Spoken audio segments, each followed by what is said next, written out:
टूनी सुंदरवन में अपने माँ बाप के साथ रहती है। टूनी को चावल खाने का बहुत शौक है। वो पूरे दिन बस चावल ही खाती रहती है। रोटी को तो वो हाथ भी नहीं लगाती। अरे माँ, ये क्या?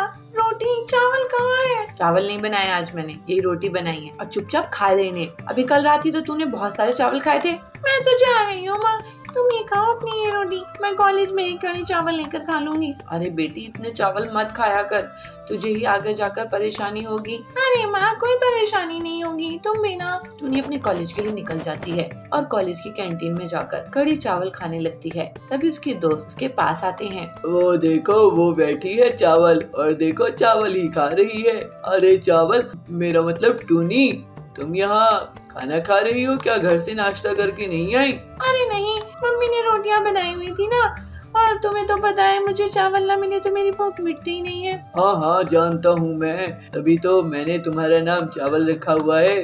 टूनी पूरे दिन बस चावल ही खाती थी। उसे रोटी खाने का कोई शौक नहीं था। उसका तो पेट भी रोटी से ही भरता नहीं था। रोटी को तो वो छूती भी नहीं थी। ऐसे ही कुछ दिन बीत जाते हैं और टूनी की शादी सोनू नाम के लड़के से हो जाती है। शादी के अगले दिन वो सुबह सुबह रसोई में जाकर राजमा चावल बनाने लगती है।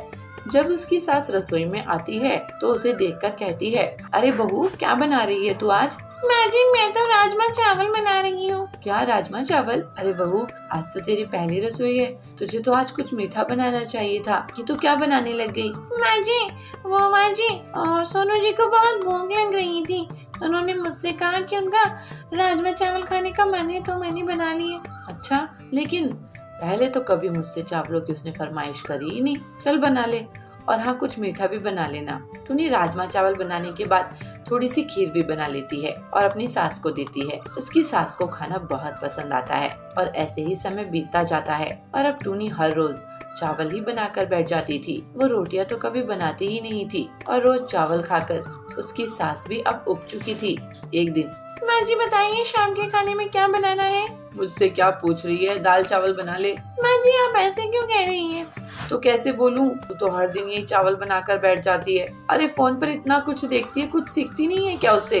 अच्छा, तो माँ जी ये बात है, अभी आती हूँ। टूनी रसोई में जाती है और जाकर वेज बिरयानी बनाकर लाती है और अपनी सास को देती है। ये लीजिए माँ जी, आपकी नई रेसिपी वेज बिरयानी। अरे इसमें भी तो चावल हैं। माँ जी, मैं क्या करूँ, मेरा चावल के बगैर गुजारा ही नहीं है। चावल ना खाऊं तो पेट भरता ही नहीं है। और तू चावल बना लेती है तो उससे हमारा पेट नहीं भरता। तू हमारे लिए रोटी बनाया कर। ठीक है माँ जी। ऐसे ही टूनी अब रोज उन सभी के लिए रोटी बनाती और खुद के लिए चावल। लेकिन ऐसे ही चावल खाते रहने की वजह से उसके अंदर आलस और बढ़ता जा रहा था।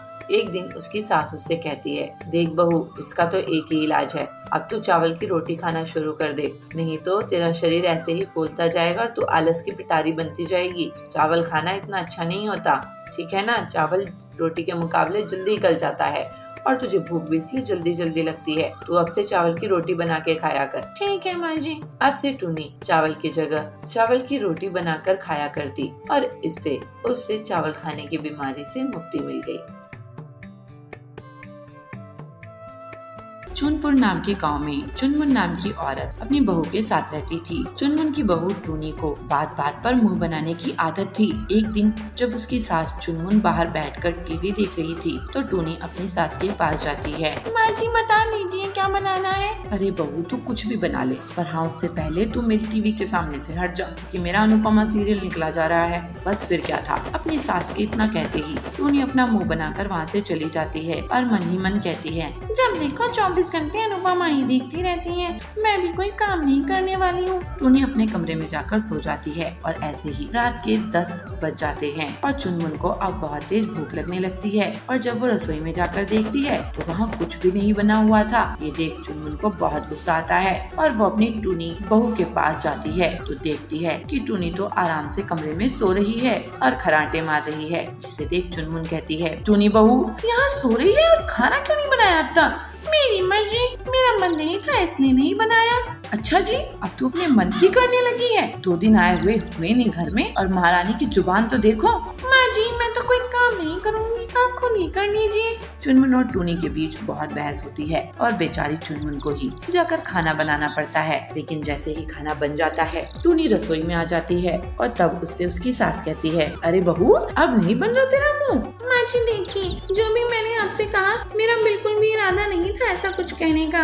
हाँ हाँ सब समझती हूँ मैं तेरा क्या इरादा था और क्या नहीं। माँ जी आप तो मुझे चैन से खाना भी नहीं खाने देती है, जब देखो अपना वो पुंजाती रहती है। ऐसा कहकर टूनी का मुंह बन जाता है, लेकिन उसके पास जाती है और उसे खाना दे देती है और कहती है, ले बहू खाना खा ले, पर अपने ये मुंह बनाने की आदत को छोड़ दे। क्या हर बात पर तेरा मुंह बन जाता है? अच्छी आदत नहीं है ये। अगले दिन संडे था और टूनी के पति कालू की छुट्टी थी, इसलिए टूनी और कालू शॉपिंग के लिए निकल गए। तभी एक दुकान में टूनी को अपने लिए एक जोड़ी सैंडल पसंद आते हैं, लेकिन कालू उसे दिलाने से मना कर देता है। अरे टूनी तुम सैंडल का क्या करोगी? अभी तो तुम्हारे पास सैंडल है ना, और एक नहीं दो नहीं तुम्हारे पास 5 जोड़ी सैंडल हैं। लेकिन माँ के पास चप्पल नहीं है, उनकी सारी चप्पल घिस चुकी हैं। चलो माँ के लिए एक जोड़ी चप्पल ले लेते हैं, तुम कभी बाद में सैंडल ले लेना, अभी वैसे भी मेरी सैलरी नहीं आई है। कालू अपनी माँ के लिए एक जोड़ी चप्पल ले लेता है और ये देख टूनी का मुंह बन जाता है। तब भी टूनी मुंह बनाए रखती है और जब कालू घर पर आकर चुनमुन को चप्पल देता है तब भी टूनी मुंह बनाए रखती है और चुपचाप अपने कमरे में चली जाती है। ये देख चुनमुन कहती है, अरे कालू बेटा ये क्या हुआ बहू को, इसका मुंह क्यों बना हुआ है? अरे माँ तुम्हें क्या बताऊँ, इसका तो 24 घंटे मुंह ही बना रहता है। खैर तुम छोड़ो और ये चप्पल पहन कर देखो। ऐसे ही 2 दिन बीत जाते हैं, लेकिन टूनी सीधे मुंह किसी से बात नहीं करती। और फिर एक दिन चुनमुन जब कालू की शर्ट पर प्रेस कर रही थी तभी उसको बिजली का जोर से झटका लगता है और वो चिल्लाते हुए दूर जाकर गिरती है। लेकिन टूनी फिर भी अपने कमरे से बाहर नहीं निकलती। ये देख कालू को बहुत गुस्सा आता है और वो एक गिलास में पानी लेकर टूनी के मुंह पर जाकर फेंकता है और तब टूनी कहती है, क्या हुआ, मेरे मुंह पे पानी क्यों फेंका? क्या हुआ? अरे तुम ऐसे कैसे हो सकती हो? वहाँ मेरी माँ मरते मरते बची है और तुम्हें तो मुंह बनाने से फुर्सत ही नहीं। तुम्हें माँ के चिल्लाने की आवाज आई थी ना, लेकिन तुम जानबूझकर नहीं उठी। अब तुम या तो सुधर जाओ नहीं तो निकल जाओ मेरे घर से, मुझे तुम्हारी कोई जरूरत नहीं है। उस दिन से टूनी सुधर जाती है और फिर कभी भी मुंह नहीं बनाती, क्योंकि उसे पता था क्योंकि उसके मुंह बनाने की आदत से उसकी सास की जान जा सकती थी और बहुत कुछ बुरा हो सकता था, इसलिए वो आदत छोड़ देती है। सुंदर वन में पीलू चिड़िया अपने पति बबलू कबूतर के साथ रहती थी। दोनों पति पत्नी मिलकर गर्मी के मौसम में आम का पना बेचा करते थे।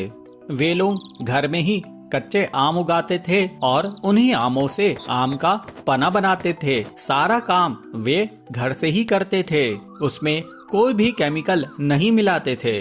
दोनों पति पत्नी आम के पने को बाजार में बेचते थे और सिर्फ 5 रुपए में 1 गिलास देते थे।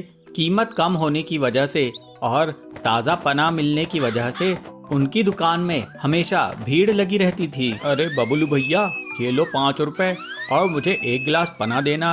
हाँ हाँ भैया ये लो 1 गिलास पना। तभी वहाँ पर हरिया काका आते हैं।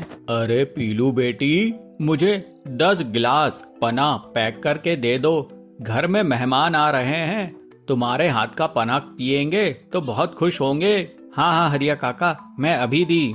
इस तरह दोनों पति पत्नी सिर्फ 5 रुपए में आम का पना बेचकर बहुत मुनाफा कमा रहे थे। उनकी दुकान के सामने कालू कौए की भी आम पना की दुकान थी, लेकिन उसकी दुकान में ज्यादा पक्षी नहीं जाते थे क्योंकि उन्हें उसके आम पने का टेस्ट बिल्कुल भी पसंद नहीं था।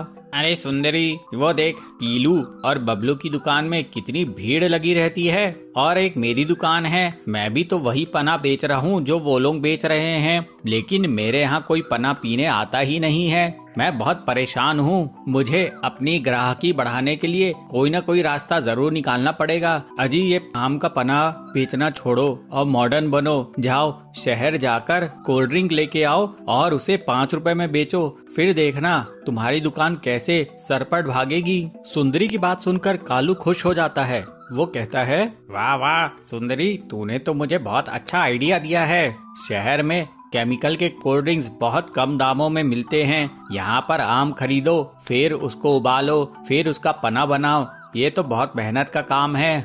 इतनी देर में तो मैं कितने सारे कोल्ड ड्रिंक्स ऐसे ही बेच दूंगा। अब मैं शहर जाता हूँ। ये सोचकर कालू कौआ शहर की ओर निकल जाता है। कालू शहर में सस्ता कोल्ड ड्रिंक खरीद लेता है। उसे सिर्फ 2 रुपए में मिलता है और उसी कोल्ड ड्रिंक को कालू अपने जंगल में आकर 5 रुपए में बेचता है। अरे cold drink P low, cold drink, ताजे ताजे cold drink, orange, Cola, mango, lemon, अरे जो बोलोगे वो मिलेगा। बल्कि मैं तो तुम लोगों को 2-2 टेस्ट मिला के दूंगा। कालू की आवाज सुनकर बबली चिड़िया उसकी दुकान पर आती है। वाह कालू अंकल जी, आपके पास तो बहुत सारे फ्लेवर्स के कोल्ड ड्रिंक हैं। मुझे मैंगो फ्लेवर का एक कोल्ड ड्रिंक देना। उसके बाद कालू उसे मैंगो फ्लेवर का कोल्ड ड्रिंक देता है। बबली उसे पीकर बहुत खुश होती है। वाह कालू अंकल जी, अब मैं अपने और दोस्तों को लेकर यहाँ पर आती हूँ। हाँ हाँ बेटा, बिल्कुल बिल्कुल, मैं तुम्हें एक कोल्ड ड्रिंक फ्री में भी दूंगा अगर तुम 10 दोस्तों को लेकर आती हो तो। इस लालच में बबली अपने 10 दोस्तों को लेकर कालू की दुकान में आ जाती है। फिर कालू की खूब जोरदार कमाई हो जाती है और कुछ ही दिनों में पीलू की दुकान में ग्राहकों का आना कम हो जाता है। बबलू ये देखकर बहुत दुखी होता है। पीलू से समझाती है, आप दुखी क्यों हो रहे हैं? हमारा पना बिना केमिकल का है और कालू के केमिकल के कोल्ड ड्रिंक्स है। देखना जल्द ही हमारे पास लोग वापस लौट आएंगे। कुछ ही दिनों में कालू के केमिकल के कोल्ड ड्रिंक्स पीकर सभी का पेट खराब होने लगता है और फिर सभी लोग कालू की दुकान में इकट्ठा हो जाते हैं। ए कालू, तू अपने कोल्ड ड्रिंक में क्या मिलाता है? इसे पीकर हमारे बच्चे बीमार पड़ रहे हैं। ऐसा कभी पीलू के और बबलू के पना पीकर नहीं हुआ। तू अपनी दुकान बंद कर, नहीं तो हम लोग पुलिस से कंप्लेन कर देंगे। कालू ये देखकर घबरा जाता है कि सभी पक्षी उसे धमकी दे रहे हैं। वो कहता है, अरे नहीं नहीं, मुझे माफ कर दो, मैं तो केमिकल का कोल्ड ड्रिंक्स बेच रहा था। आप लोगों को भी तो ये पसंद आता था, लेकिन अब आप लोग सब बीमार पड़ने लगे हैं तो मैं इसे जल्दी ही बंद कर देता हूँ और मैं कुछ और काम कर लूंगा। इस तरह से कालू सभी पक्षियों के दबाव में आकर अपने खतरनाक केमिकल्स के कोल्ड ड्रिंक बेचना बंद कर देता है और एक बार फिर से पीलू और बबलू की दुकान में ग्राहकों की भीड़ लग जाती है। वे लोग सभी ताजा आम का पना पीकर मजे में रहते हैं और पीलू और बबलू अपना जीवन खुशी खुशी बिताने लगते हैं।